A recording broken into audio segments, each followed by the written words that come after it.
के शर्मा जी, इसके पहले कि आरोपों पर मैं जवाब लूं, विपक्षी दलों से पहले आपके पास आते हुए राहुल गांधी की ओर से जो आरोप लगाए गए हैं बीजेपी पर, सीधे उस पर जवाब कि आप लोगों ने पहले सिख प्रधानमंत्री का अपमान किया है, उनके स्मारक के लिए जमीन नहीं देकर निगम बोध घाट पर वहां पर उनका अंतिम संस्कार करके। देखिए चित्रा जी, सर्वप्रथम तो मैं आपके चैनल के माध्यम से आज पूर्व प्रधानमंत्री श्री मनमोहन सिंह जी के प्रति अपनी श्रद्धा सुमन अर्पित करता हूं, पार्टी की ओर से भी। और दूसरी बात, जहां तक राहुल गांधी का प्रश्न है, तो राहुल गांधी के ऊपर अब मैं क्या बोलूं, मुझे तो आश्चर्य है।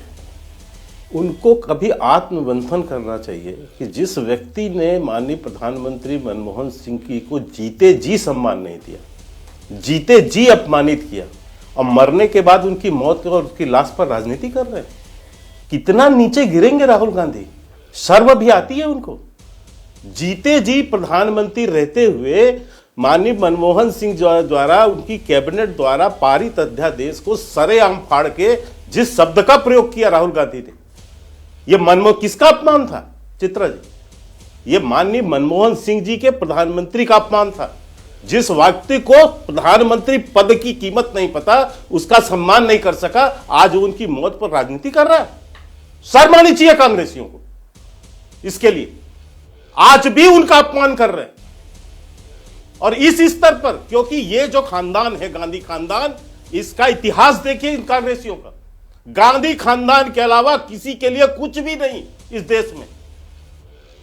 नेहरू जी के स्मारक है, नेहरू जी का बना दिया, इंदिरा जी का बनाया, राजीव गांधी का बनाया, संजय गांधी तक का बनाया, लेकिन इसके अलावा बताइए, अभी अभी नरसिंहा राव जी देश के पूर्व प्रधानमंत्री थे, उनके प्रति उनका क्या व्यवहार रहा? डॉक्टर राजेंद्र प्रसाद के प्रति, या अन्य कितने भी नेता देख लीजिए आप, डॉक्टर अंबेडकर के प्रति, या स्वयं प्रणब मुखर्जी जी के प्रति, यानी इनकी शोक सभाएं तक आयोजित करने के लिए यह नफरत करती है गांधी खानदान। ये गांधी खानदान जो है बपौती समझती है देश की राजनीति को, इस देश को। इसीलिए अभी उन्होंने बताया 1 घंटे तक माननीय नरसिंहा राव जी की बॉडी कांग्रेस पार्टी के कार्यालय के बाहर रही, अंदर घुसने का उनको अनुमति नहीं मिला।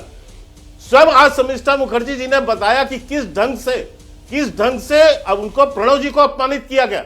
कोई प्रस्ताव पारित नहीं हुआ, उसको भारत रत्न देने का निर्णय माननीय प्रधानमंत्री नरेंद्र मोदी जी ने किया, प्रणब मुखर्जी जी को, नरसिंहा राव जी को। और जिस स्मारक की आप बात कर रहे हैं हैदराबाद में, स्मारक को माननीय प्रधानमंत्री नरेंद्र मोदी जी ने बनवाया। ठीक है, हम तो पक्ष हो विपक्ष हो, देश के लिए जो काम करता है उसकी बात, उसका हम सम्मान भी करते हैं। और स्वयं मनमोहन सिंह जी के लिए आप देखिए, कल ही कैबिनेट की बैठक में निर्णय लिया गया, उनके परिवार को जो है सूचित किया गया, खड़गे साहब को बताया गया कि उनके स्मारक बनाने का निर्णय हो गया है, जमीन की व्यवस्था कर रहे हैं और हम उसमें स्मारक बनाएंगे उनका। ये घोषणा कर चुके हैं, लेकिन इसके बावजूद भी खुद ही फैसला कर लेते।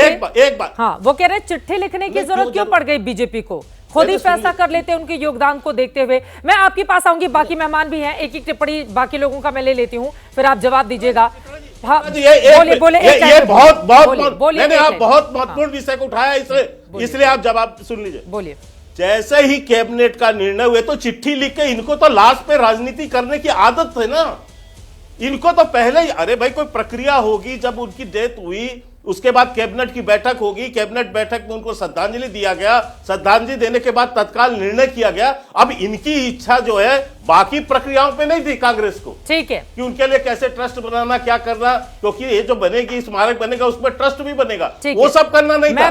चिट्ठी लिख के राजनीतिकरण करना, खबरियां फैलाना और एक प्रोपेगेंडा करना, झूठ फैलाना, मोदी जी को बदनाम करना। पंकज शर्मा जी वो आरोप लगा रहे हैं कि मोदी सरकार को बदनाम करने के लिए इस वक्त क्या जरूरत थी इसकी, और जब बात निकलेगी तो बहुत दूर तक जाएगी। अब देखिए, नरसिम्हा राव का परिवार, शर्मिष्ठा मुखर्जी खुद आकर अपनी जो आप बीती है उसको बयां कर रही हैं, और ऐसी लंबी फहरिस्त है नेताओं की जिसको इग्नोर किया गया, उनके लिए जमीन नहीं दी गई। और आज मौजूदा वक्त में मोदी सरकार को लेकर क्या कांग्रेस पार्टी मनमोहन सिंह के नाम पर सियासत कर रही है, जो आरोप वो लगा रहे हैं? पंकज जी, जो सरकार खुद ही खुद को बदनाम कर रही हो, उसको कोई और बदनाम क्यों करेगा? अपने आप बदनामी सरकार अपनी कर रही है। उत्तरा जी, जब बहुत छोटे दिल दिमाग वाले लोग लोकतांत्रिक संयोग या दुर्योग के चलते अपने असली कद से बहुत बड़ा पद कर लेते हैं, तो यही होता है। 10 बरस के इस दौर में बौने हुए विराट हमारे गांव में। आप ही बताइए, आप आज सुबह 7 बजे से चश्मदीद हैं डॉक्टर मनमोहन सिंह की अंतिम यात्रा की और अंतिम संस्कार की। आपने राजनीतिक ओछेपन की इससे निम्नतम मिसाल तभी देखी थी। कनक कनकते सौगुनी मादकता अधिकाय, वा पाए बौराए नर या खाए बौराए। मैं आपको बता रहा हूं कि हमारे मौजूदा सत्तासीनों की ये मदमस्ती ही अंततः उनके पतन का कारण बनेगी। डॉक्टर मनमोहन सिंह देश के पहले प्रधानमंत्री हैं जिनका अंतिम संस्कार निगमबोध घाट पे हुआ। उनकी अंत्येष्टि यमुना किनारे होती तो इससे मनमोहन सिंह जी बड़े नहीं हो जाते, मगर ऐसा नहीं करके कुछ लोगों ने खुद को बहुत छोटा कर लिया है। प्रधानमंत्रियों और राष्ट्रपतियों की समाधियां यमुना किनारे हैं। चौधरी चरण सिंह जी की है। चरण सिंह जी 1987 में मई का महीना था, मुझे याद है जी। अजीत सिंह जी उनके पुत्र अड़ गए थे कि मैं तब तक पार्थिव शरीर नहीं उठने दूंगा जब तक कि उनकी समाधि स्थल तय नहीं होती और कहीं अंतिम संस्कार नहीं होगा। राजीव गांधी प्रधानमंत्री थे, उन्होंने गुलाम नबी आजाद को भेजा और हाथों हाथ किसान घाट के लिए भूमि आवंटित की गई यमुना के किनारे। इंद्र कुमार गुजराल जी की समाधि है, चंद्रशेखर जी की समाधि है, अटल जी की तो खैर है ही, और तो और उप प्रधानमंत्री देवीलाल जी की है, जगजीवन राम जी की है, लाल बहादुर शास्त्री जी की पत्नी ललिता शास्त्री जी की समाधि वहीं यमुना किनारे है। तो ये जो अशिष्ट आचरण की, पापाचार की, अखंडता की, इससे निचली पायदान और क्या होगी कि आज आप डॉक्टर मनमोहन सिंह जैसे व्यक्ति का अंतिम संस्कार निगम बोध घाट पर करने के लिए जोर देते हैं। 2013 में कुछ बदलाव भी किए गए थे मनमोहन सरकार की ओर से समाधि स्थल को लेकर, उस पर मैं आऊंगी। के शर्मा जी जवाब देना चाह रहे हैं, बाकी मेहमान भी हमारे साथ जुड़े हुए हैं। जल्दी से 2 लाइन में के शर्मा जी।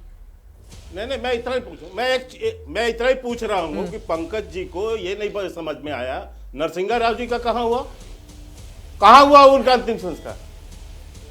आप जो है बैठ के यहाँ पर आपसे जब पूछा जा रहा है कि नरसिंहा राव जी का, हाँ नहीं आप तो सुन लीजिए, अभी उन्होंने बयान दिया, ये बीच में ना बोले चित्रा जी। अभी उनके परिवार के सदस्य ने क्या उनके पोते थे हमारे साथ, उनको प्रेशर किया गया, बिल्कुल प्रेशर किया गया उनके पोते को।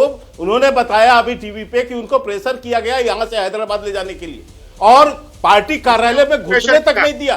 सोनिया गांधी ने इतनी नफरत करती है गांधी, इतनी नफरत सोनिया गांधी को नरसिंहा राव जी से, प्रणब मुखर्जी जी से थी। अरे सुन लो भाई, शांति रखो, आप बीच में मत बोलिए। ठीक है, अब बाकी मेहमानों के पास बाकी लोगों की टिप्पणी में ले लेती हूँ। समझ में आ गई आप लोगों की बात, तू तो मैं नहीं, मैं आ रही हूँ। मनोज काका जी हमारे साथ जुड़े हुए हैं, ठीक है, मैं आ रही हूँ। आम आदमी पार्टी से भी प्रवक्ता है रीना जी हमारे साथ, संगीत रागी जी भी है, एक एक करके प्लीज।